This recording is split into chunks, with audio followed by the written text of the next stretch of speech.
আজকের গল্পটির নাম হচ্ছে মেঘলা আকাশ আর এক শুকলা কদম। আমাদের এই গল্পটা শুরু হয় এক মেঘলা দুপুরে। গ্রামের নাম শান্তিপুর। যে গ্রামের বুক ছিঁড়ে বয়ে গেছে রূপসা নদী, সেই গ্রামেরই একমাত্র হাই স্কুলে তখন টিফিনের ঘন্টা বাজে।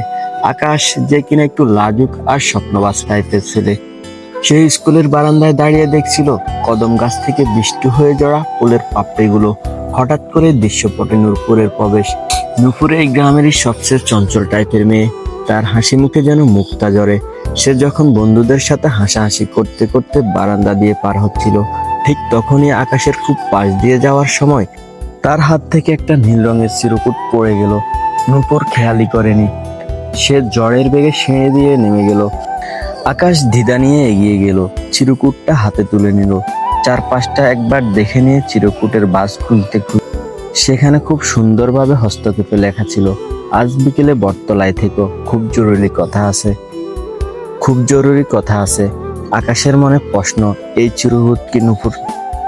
চিরকুটটা পকেটে নিয়ে আকাশ যখন ক্লাসে ঢুকে যাবে, ঠিক তখনই পিছন থেকে এক ভারী কণ্ঠে কেউ একজন বলে উঠল, আকাশ, তোমার হাতে এটা কি?